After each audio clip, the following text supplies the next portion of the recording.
We'll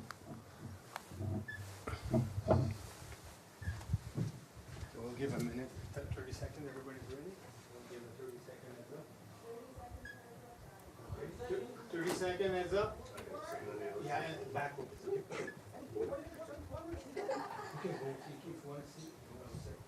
Recording in progress.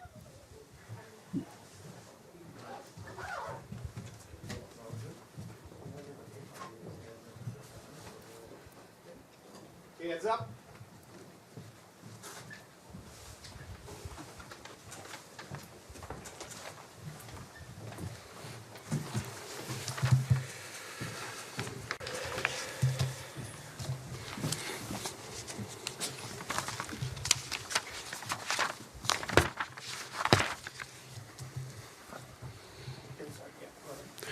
Good morning. My name is Trevor Mercady. I'm the Grand Chief of Treaty 8 First Nations of Alberta. It's an honor to be here amongst everybody here. We are here because we have issues up in Alberta, Northern Alberta specifically, when we talk about Treaty 8. There's been discussions around the Alberta-Canada MOU in which we haven't been privy to. We haven't been communicated with. There's no consultation. And we see a direct infringement on our treaty rights when we talk about how we're supposed to be dealt with in our territories. As we know, the recently announced Canada-Alberta MOU and pipeline initiative were done with zero consultation, zero notice, and zero involvement of the First Nations of Treaty 8. This is a breach of our Treaty Number 8, a breach of Canada's constitutional obligations, and a breach of the honour of the Crown. Treaty rights and Crown obligations. Let us be clear that Canada cannot delegate its treaty responsibilities to Alberta or industry. The Imperial Crown entered Treaty Number 8 with our ancestors. That responsibility is non-delegible. No government or federal or provincial can negotiate, approve, or commit to the development on Treaty 8 lands without the direct involvement and consent of the Treaty 8 First Nations. Our nations are not stakeholders. We are rights holders with sovereignty, jurisdiction, and authority over our lands and waters. Canada and Alberta announced the MOU and the pipeline affecting our treaty territory without informing the nations. This is unacceptable. We expect Canada to ensure meaningful consultation takes place in Alberta, not after deals are signed, but before any decisions are made. We are asking Canada to stop turning a blind eye to how Alberta and industry operate in our territory. Ottawa must pay attention. Ottawa must insist on proper lawful consultation. The Prime Minister committed this to us at the Prime Minister's Summit in Ottawa past July, yet we haven't seen the words put into action. For years, Alberta and industry have made decisions on our lands with minimal or no engagement. This must end. Canada has a duty to monitor and ensure that Alberta does not bypass treaty rights, jurisdiction, or consent.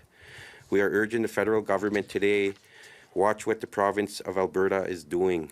Watch how industry operates. Watch how our rights continue to be minimized.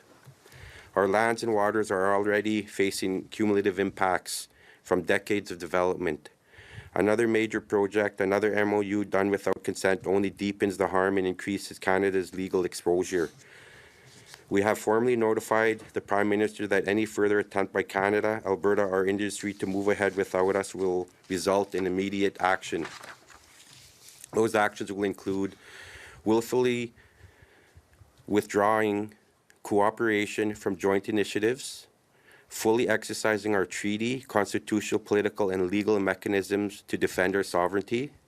We are demanding that all actions stemming from this MOU and pipeline announcement be paused immediately until our free, prior, and informed consent is obtained.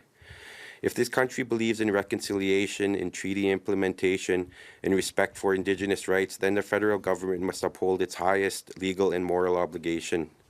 Treaty 8 First Nations will not allow decisions about our lands and our future to be made without us.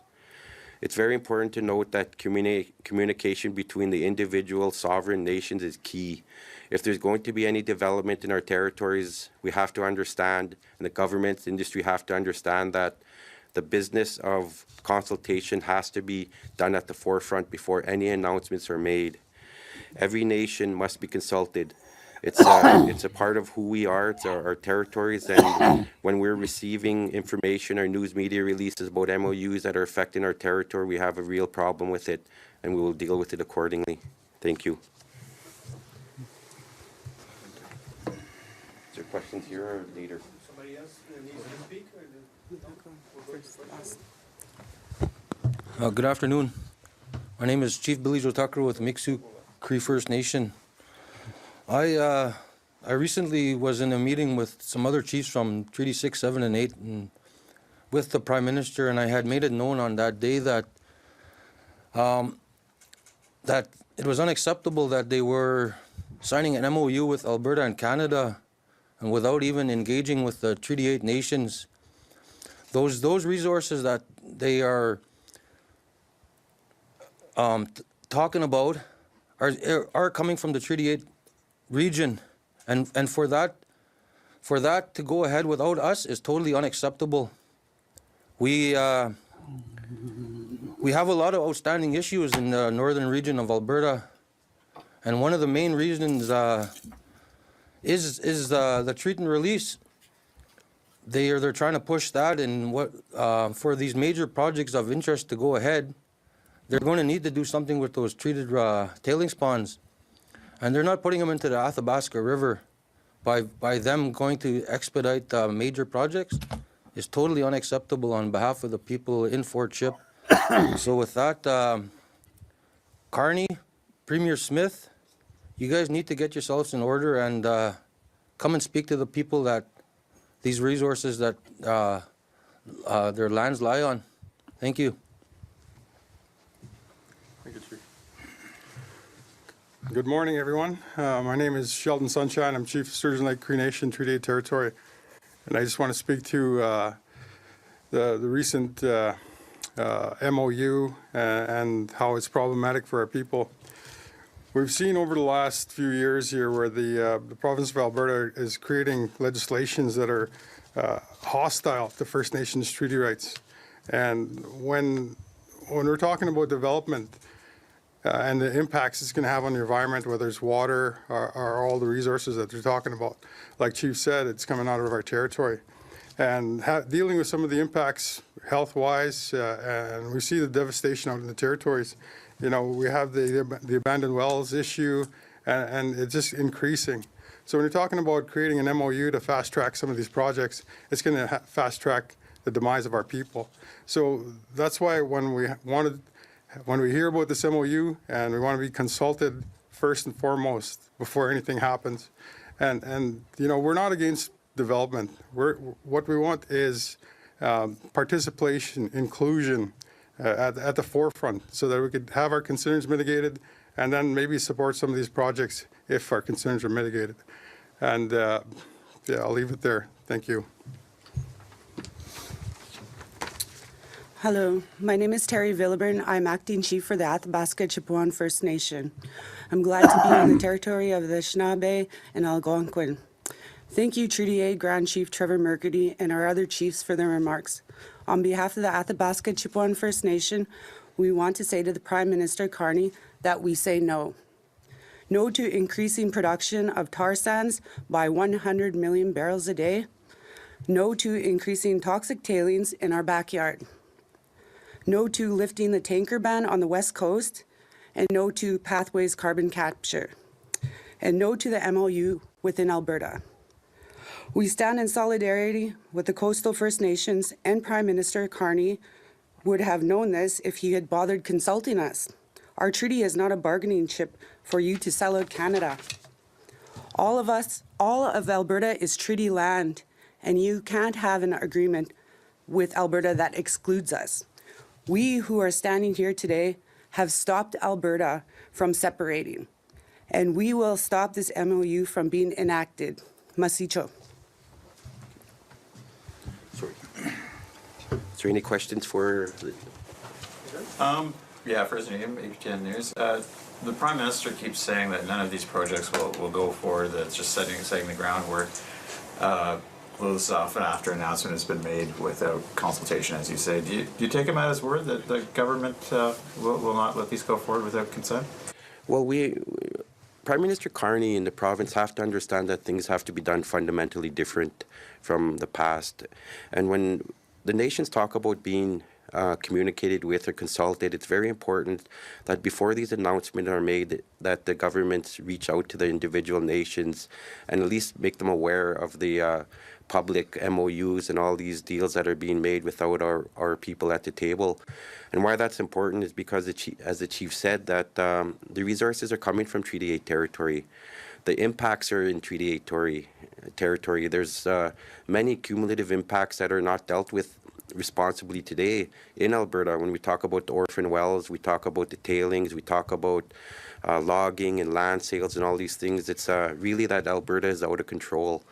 And it's up to us to keep Alberta in control and making sure that they adhere to the duty to consult and make sure that our nations are fully consulted right from the start of these projects so we could avoid these issues. If they would have reached out and talked to each and every nation like they should, we would be avoiding this problem because they would understand our issues and find a way to move forward. So, we're really looking for that communication to be ramped up. We do push at every level to make sure that initiative is spoken about when we talk about communication and how important it is. Now, that's my next question, as I know that after the fact, of course, they've committed to meetings with the Coastal First Nations and BC government. You met with him, a couple of you met with him last week. Did you get a commitment that he plans to do a broader consultation with the Alberta First Nations? Well, what we've been pushing for a number of months now is to have a direct conversation with our chiefs of Treaty 8 and Prime Minister Carney to deal with these issues. So what we're looking for is meetings for them to beef up the regulatory processes within Alberta when we talk about water and releases and these types of other issues that we're facing. Because we can't really move forward in a good way when the cumulative impacts and the impacts of industry are still there and present and not being taken care of today. In Alberta, we have a massive drought that's going on, and industry is using a large portion of that water unrestricted. We have MOUs and legislation coming forward from Premier Smith and the UCP that is, like Chief Sunshine had mentioned, it's very hostile to our people. So we're looking for a way forward. However, it has to be on our terms and be respectful of what our people are looking for. Did they seem open to that, or planning something like that? Yeah, they're always open to communicating. However, we haven't nailed down a date yet, and we're looking for a meeting with him in the new year. Natasha Malewski, Canada's National Observer. Just on, you mentioned concerns about resources, including water. I'm wondering if you've given any thought to the Pathways CCS project and the potential strain that would put on water resources in your regions. Well, it's very concerning because I'm not sure if I haven't heard of any nation that supports the Pathways projects. We're hearing a lot about it. There's a lot of pushback from the nations that are impacted by the project. And once again, the science behind it is not all that sound. There's issues with Pathways and what they're looking forward on when they're implementing these ideas.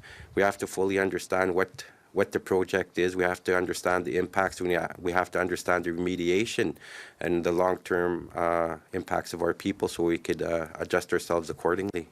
And you mentioned earlier that you'll be looking at taking action if this pattern continues.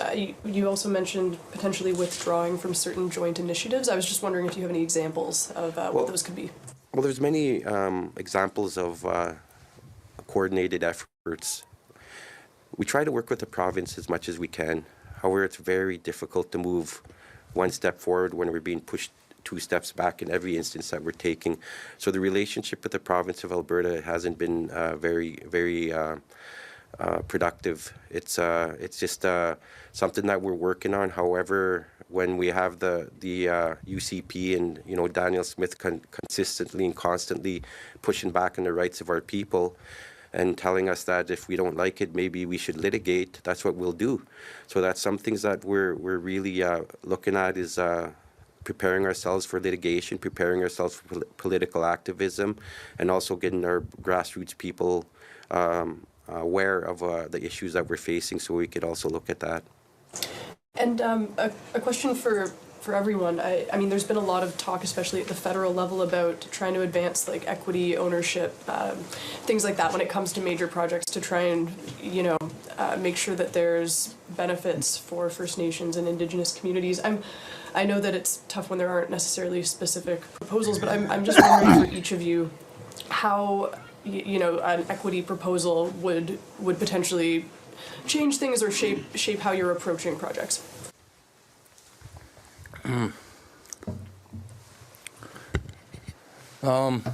With the potential for these new projects, I could only speak for Mixto Cree First Nation, but there's no way that we can compound the issues that's already going on with our people. And that's our health. Since 93 to 2022, we've had 149 cases of cancer in our community. And we've also had some of the rarest forms of cancer as well. And we haven't received the data from 2022 to current. AHS hasn't provided that to us, and I'm seeing a direct link with the Imperial incident of 2022, because there's been a big influx of, I would say, closer to 60 more people been diagnosed since I've been the chief.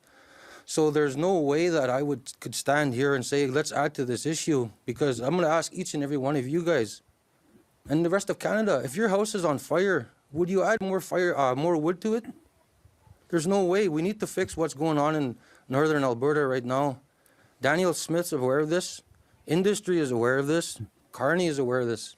We need to fix the health problem in my community, and that's by our people seeing adequate physicians in an adequate time period, not 4 or 5 months behind when they're being diagnosed with third or fourth stage cancer. It's totally unacceptable. We need to fix what's broken now, and I've told Carney this many times. I've told Daniel Smith this too. We need to fix what's broken, then we can talk about going forward, but it's got to be collectively and consulted with each individual nation. There's no way 1 or 2 nations can speak on the collective of each and every one of us. Thank you. Thank you. I'd just like to speak to some of those projects. You mentioned the Pathways project. That's just one major project, the oil sands. We got talk of data centers, lithium projects, lithium deposits, and all of those things have huge impacts. You know, the issues that they're facing up in Mikisew, some of these projects that are going to continue in the fashion that they are with the legislations that are being developed in Alberta, as well as the C5, where they're going to fast track consultation and all those things. You know, we're going to see increased issues for all of our communities, and not only for us. It's going to be the Albertans, the Canadians that are going to feel those impacts as well. So when you talk about the equity portion, really that is not reconciliation. That's buying into a project and project specific, and you might get benefits for whatever amount of time those projects are enacted, whether it's through procurement or what have you. Some of the things that we have to start the discussion is, we need to talk about certainty. You know, we signed a treaty, our ancestors signed a treaty with understanding that we're going to share this land, share the resources. That's where we have to start. You know, we have a process that's been failing us. The consultation process has been failing us in Alberta big time. You can see it with Mikisew and all of their data. And yet, what process are they going to use? Are they going to use that same process for some of these major projects? And we're going to see even more increased failure for our people. And the impacts on our health is going to be enormous. So, you know, with cost of living going up in everybody's territory, you know, our people are starting to go back to the land, start to harvest the way we lived our lives, but we can't because there's so much development. And so that creates added pressures on us. So thank you. I just want to make sure that. Thank you. We have time for one final question. We still have time. You want to ask the question? I don't know if you wanted to make a comment to that. Yeah, I kind of was going to make a comment on that part. Councillor Mike Mercady of the Athabasca-Chippewa First Nations. The thing that's brought up with that is kind of very important is that the First Nations in Canada right now are part of the 21st century. Having pipelines and proponents and making deals is nothing new to us. We've done this for several decades. This wouldn't be our first pipeline that we have to do some engagements on some proper consultations. We've had proper accommodations in the past with the proponents and with the federal governments and provincial governments. This is not happening now. They seem to be changing the way they want to do business with us, and that's why we're kind of shocked that they decided to do this without our consultation, without having us at the table at the time. One of the messages that's coming from their own federal cabinets here in Ontario is that if Carney and Smith had actually sat with the First Nations first to talk about this pipeline and how it goes forth, the probability would have been that the First Nations would have been the one that announced it along with them. And how that would look would be probably getting everybody on board to say, why did they do that? What kind of deal in there that actually convinced them to do otherwise? And this is what we want. We want all the eyes on this. We want everybody to look at this in a proper way so that we are done and dealt with in the most respectful way. Because anything that follows a treaty along with anything with the federal government has to go and are obligated to. And we only come to this because we haven't been consulted properly with. And going against what's happening to our people, our graveyards are getting full, our waters are getting low, our birds are falling into their tailings. They're talking about treat and release after acknowledging a Clean Water Act. That's kind of contradictory to what exactly is going on. If they're putting a Clean Water Act and want to treat and release, they really can't do both.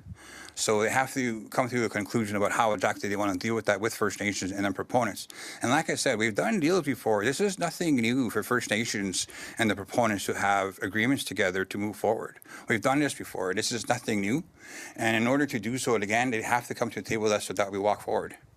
And we can't walk where we keep watching them go without us.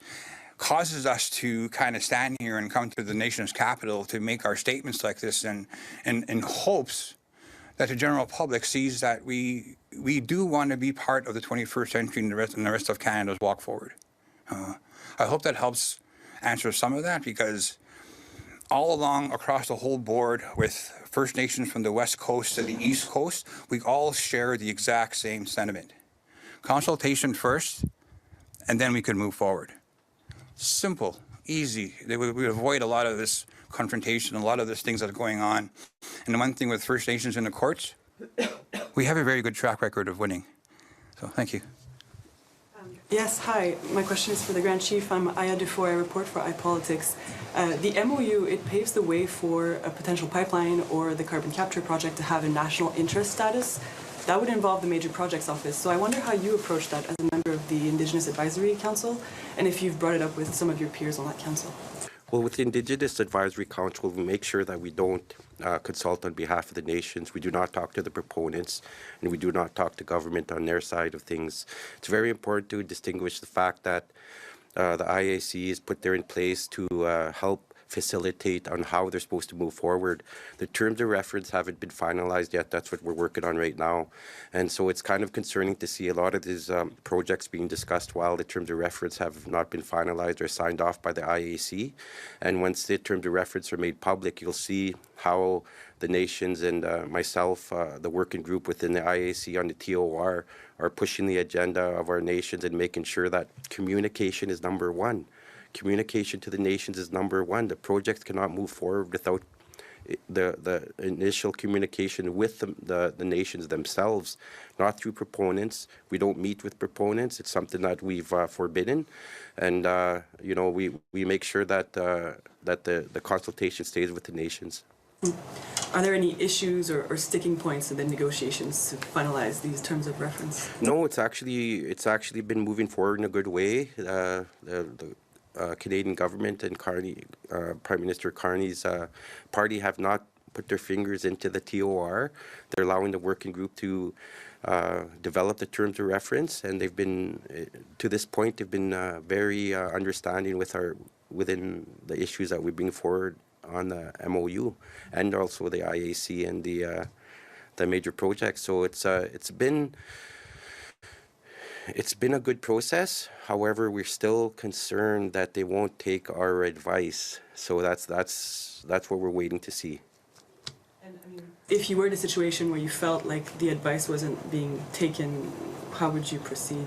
Well, we've already discussed that in internal meetings, that there's, you know, we'd probably leave the table if our advice is not being taken. That's been one of the first and foremost comments, especially for myself as the Grand Chief of Treaty 8. I have a mandate. I have a very intricate position here that has to be respected when it comes to how we move forward with the IAC, and we're very concerned, and we make sure that any communications, even the TOR, is funneled through our legal counsel as well, to make sure that they're having input and making sure that there's no gaps in terms of reference. Okay, last question. Yeah, and last then one. we'll go on Sure. Zoom, Yeah. okay? We have one question. I just was very quickly very curious. I know that some of you, of course, met with the Prime Minister at the Assembly First Nations meeting last week. Wasn't on the agenda, so I'm very curious as what did you have to do to get that meeting?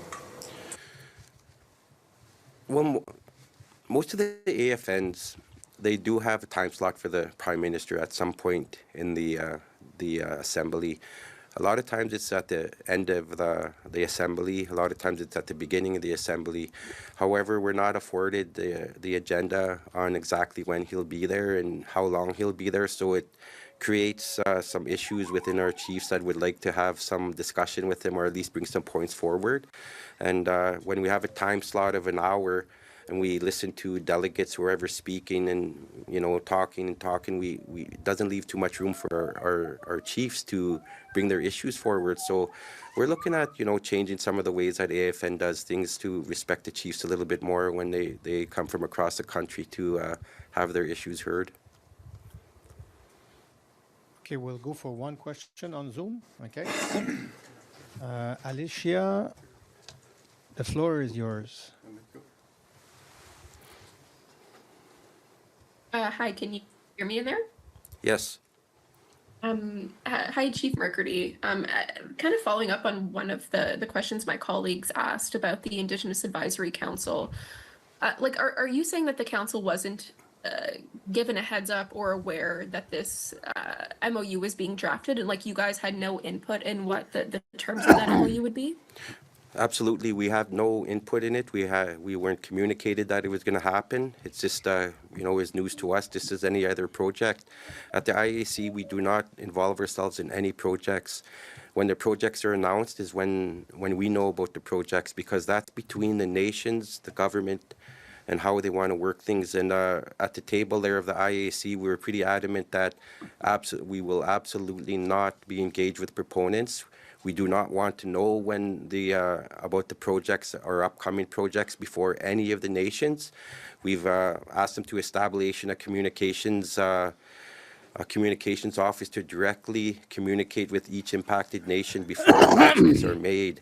We do not involve ourselves in any of the announcements or any of the major projects that are being announced. So we hear when everybody else has heard, when the media releases them.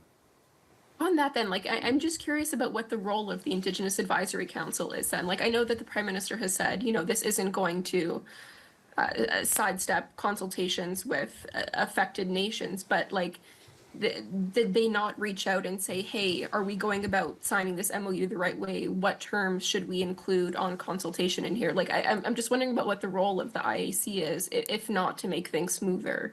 Well, the role of the IAC is to advise the federal government on how to work with the nations, and we've been putting that forward in the terms of reference. However, as stated earlier, that the terms of reference haven't been finalized, they haven't been signed off, and each member of the IAC has to sign off on that terms of reference.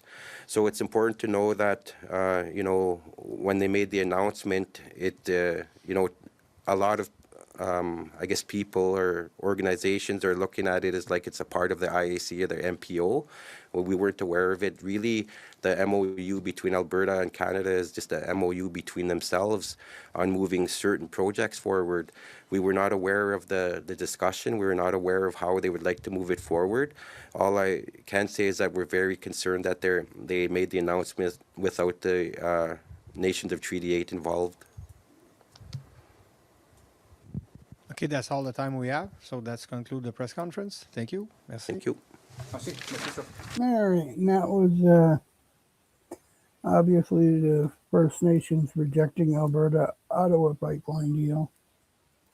Do you have any thoughts or anything on that? leave us your comments. We'll see you later. Have a good morning. Bye-bye.